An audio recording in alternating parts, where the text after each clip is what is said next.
Olá, irmãos, a paz do Senhor Jesus, como estão vocês? Comigo está tudo bem, graças a Deus. Eu quero dar só uma breve explicação aqui para vocês sobre o canal. Eu excluí aquele canal, quero explicar por quê. Porque aquele canal, gente, eu compartilhei muita coisa triste e eu não quero mais fazer isso. Eu quero deixar o passado para trás, o passado triste para trás. E vamos daqui para frente compartilhar coisas boas, lógico que vai ter testemunho, mas se foi muito tempo de tristeza, aconteceu muitas coisas, como vocês que me conhecem do canal acompanharam, e eu não quero mais compartilhar essas coisas. Então eu quis recomeçar com um novo canal, dessa vez para compartilhar o amor de Deus, tá bom? E eu quero começar com esse primeiro vídeo. Vamos estudar o livro de Salmos. Por que eu escolhi o livro de Salmos? Porque é o livro mais conhecido da Bíblia, um livro que todas as pessoas gostam, pessoas crentes, pessoas não crentes, cristãos, não cristãos, todos igualmente gostam do livro de Salmos. E para a pesquisa desse estudo, eu fiz a pesquisa no livro do Hernandes Dias Lopes. Eu não sei nem se eu posso estar mostrando o livro aqui, gente, mas assim, os créditos para Hernandes Dias Lopes, tá aqui. Olha só a grossura do livro. Ele é um estudioso da Bíblia maravilhoso. E assim, é um livro que eu indico, tá? Tem o 1 e o 2, o volume 1 e o volume 2 do livro de Salmos. Também é muito grande, são 150 capítulos, né? Então precisou de 2 livros desta grossura. Então é daqui que eu tiro a pesquisa para o nosso estudo. Eu estudo e passo para vocês, tá bom? Então vamos lá. Vamos dar aqui uma breve resumida do livro de Salmos, uma breve introdução, tá bom? Salmo é o livro mais conhecido da Bíblia e grande parte dos salmos são de autoria de Davi. E Davi era o compositor, músico e rei de Israel, como todos nós sabemos. Os sofrimentos de Davi se tornou poesia inspirada pelo Espírito Santo para compor os salmos. Se Davi não tivesse sido traído e perseguido, hoje nós não teríamos a maioria dos salmos que a gente conhece. Esse é um dos motivos porque Deus permite a perseguição, irmãos. Deus, ele permite que a gente passe pelo vale para que a gente possa ser instrumento de consolo para os irmãos que estão passando pela mesma tribulação, pelo mesmo sofrimento que nós já passamos um dia. Então assim a gente pode ajudar os nossos irmãos. Os salmos, eles falam por nós. A maioria das escrituras, elas falam a nós, mas os salmos, eles falam por nós. Como assim? Quando você não sabe orar ou não está conseguindo orar, basta você abrir o livro de Salmos que você vai encontrar um salmo que vai falar por você a Deus. O livro de Salmo é o livro mais longo da Bíblia e ele é classificado como um livro poético. Ai, gente, eu dei uma parada aqui, tentei dar uma clareada melhor aqui. Melhorou, né? Tava bem escuro. Acendi mais uma luz na minha máquina, mais um LED. A palavra salmo, ela vem do grego e significa um cântico, ou um hino para ser cantado, acompanhado por um instrumento de cordas ou harpa. Pode-se dizer que o livro de Salmos, ele representa um antigo inário para o povo de Deus. É como se fosse a nossa harpa cristã dos dias de hoje. Sobre a autoria do livro de Salmos, ele tem vários autores. E ele só foi juntado em um único volume depois do cativeiro babilônico. Gente, só para vocês terem noção, o livro de Salmo levou mais de 1000 anos para ser composto. Passado. E o autor que mais escreveu Salmo foi Davi. Outros autores também, como Asaf, os filhos de Coré. Coré não era o mesmo que teve aquelas contendas com Arão, não, tá? Era outro Coré. Também tem como autor Moisés, Salomão, Emã, Etan. E aproximadamente 50 salmos não tem uma pessoa como autor. Então eles são conhecidos como salmos órfãos.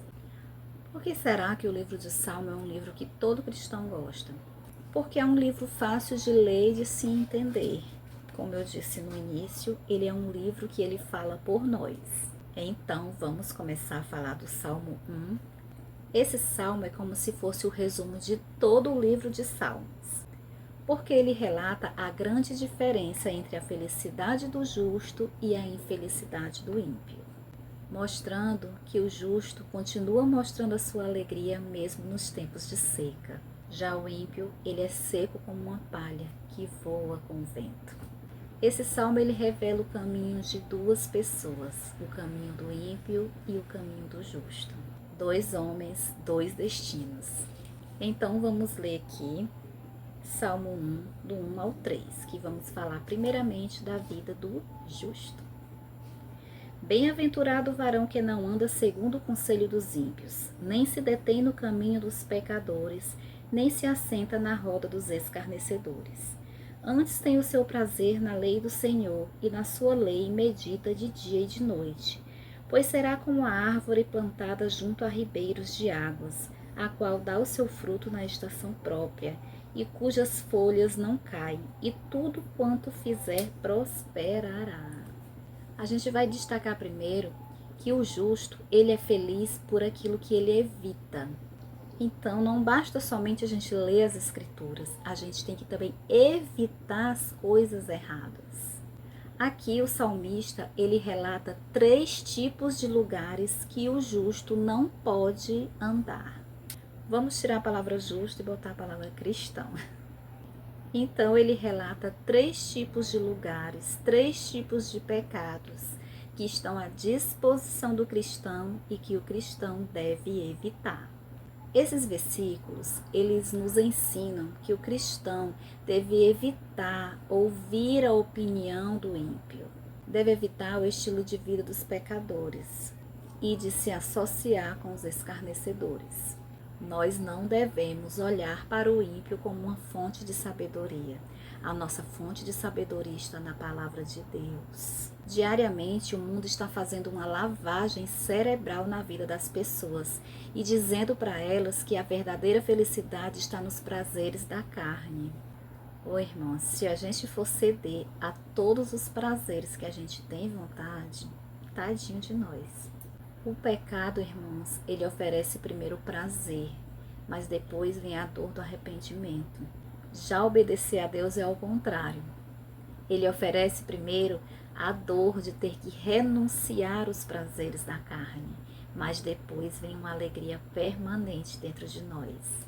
Você pode ver que nesses 3 versículos explica, bem explicadinho, como é que é a decadência do homem quando está caindo em pecado.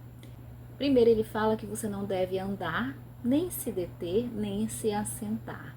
O que isso significa? Você está passando por uma dificuldade e de repente você está andando e um ímpio está do seu lado e começa a conversar. Vai lhe dar belos conselhos, né, mundanos. Aí o que você faz? Você se detém, você para ouvir aqueles conselhos. E depois disso, o que você faz? Você se assenta. Quando você se assenta, aí já é a sua ruína, porque você já está querendo ouvir mais e mais daquela conversa. É aí onde o cristão cai, quando começa a ouvir os conselhos do ímpio. Você pode ver que um abismo chama o outro. Começa devagarinho, o diabo não tem pressa para fazer o cristão cair. Começa devagarinho, passo a passo. Quando você vê, já caiu. Por isso, a palavra de Deus, ela nos exorta a não nos conformarmos com este mundo, a não sermos amigos deste mundo, justamente para que a gente não seja condenados com o mundo.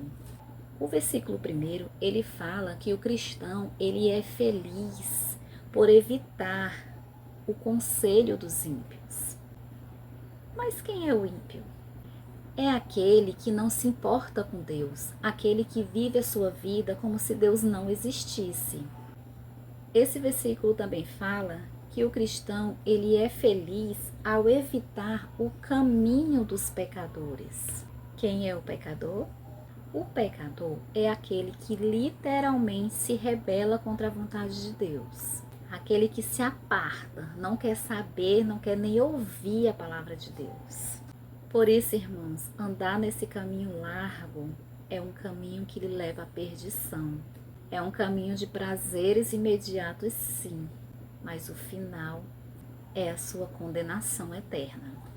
E o justo também é feliz ao evitar a roda dos escarnecedores.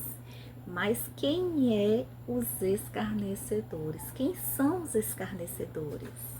É aquele que já alcançou o último degrau da maldade, o último degrau da distância de Deus. Aquele que já alcançou a maior decadência espiritual. Ele não apenas se opõe a Deus, ele escarnece, ele zomba da palavra de Deus.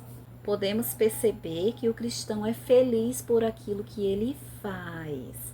No versículo 1, nós vimos que o cristão é feliz por aquilo que evita, mas o cristão também é feliz por aquilo que faz. Olha só, temos que ter as duas coisas. O justo, ele não apenas se aparta do conselho dos ímpios, mas ele se dedica à meditação da palavra do Senhor. Uma meditação diária na palavra do Senhor. A alegria do cristão não é apenas em conhecer, em estudar e em memorizar a palavra de Deus, mas principalmente em obedecer a palavra de Deus. Uma pequena pausa para um conhecimento mais profundo. Irmãos, a palavra meditar no hebraico, ela não significa apenas uma reflexão. Ela tem um significado mais profundo, que é sussurrar, murmurar, mastigar a palavra de Deus. Olha só que profundo. Quando você mastiga a palavra de Deus, ela se torna parte de você.